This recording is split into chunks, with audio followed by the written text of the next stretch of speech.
Security Bank to BPI. How to transfer money from Security Bank to other bank like BPI online. And kung bago ka sa channel na to and gusto mo pa ng mga tutorial videos na katulad nito, please click the subscribe button. So ngayon nakalogin ako sa BPI online account ko and magkapasa ako dito sa una kong account and currently meron tong balance na 3,000 pesos. So ngayon magkapasa ako ng pera from Security Bank to BPI and itetest natin kung magkakaroon ba ng issue or mabilis lang bang malilipat yung pera from Security Bank. So let's proceed and mag-login na ako ngayon sa Security Bank online account ko. So i-tap ko tong Security Bank mobile app and then mag-login lang ako with my user ID and passwords and tap ko na tong login. Para makapagpasa ng pera, dito sa bandang taas merong 3 lines. So tap ko to and then transfers and then other banks. Itong pangatlong option sa taas, tap ko to.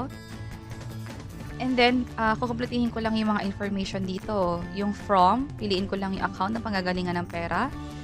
And then, yung bank, dito sa to na section, piliin ko yung BPI. And then, yung account name, dito ko ilalagay kung sino yung owner ng bank account at paglilipatan ng pera. Yung account number naman, ilalagay natin dito yung bank account number sa BPI na pagpapasahan natin. And then, lagyan ko na rin ng amount and remarks. So, kompletihin ko lang to. So, nakompleto ko na siya. Meron ditong transaction has a transfer fee of 0 pesos. So, currently, habang nire-record namin tong video na to, wala pang charge yung pag-transfer. Pero, by the time na pinapanood nyo to, malaki yung chance na may transfer fee na yung pagpapadala ng pera from Security Bank to other bank. So, double check nyo na lang kung magkano yung amount na mag-reflect dito sa section na to.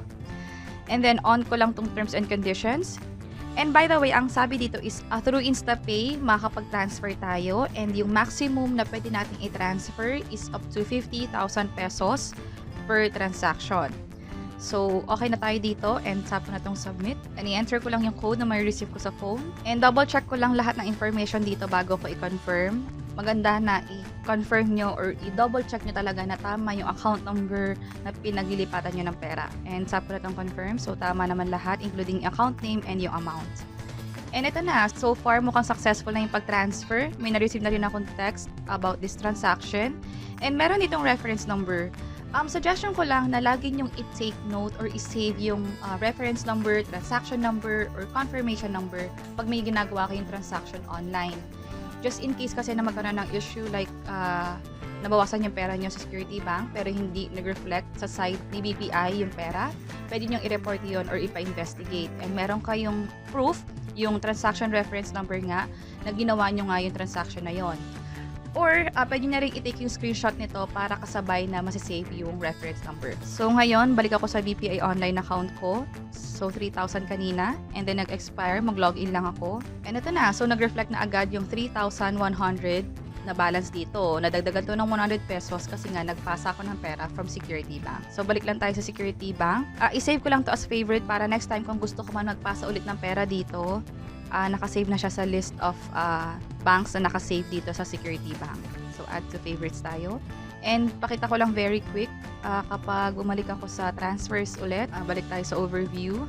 And then transfers, and then other banks. Yung from favorites, nandito na agad yung Lulu BPI na ginamit ko kanina. So, nakasave na agad yung account number. And ganun lang kadali magpasa ng pera from Security Bank to BPI. Sana nakatulong tong video na to. Please let us know by clicking the like button.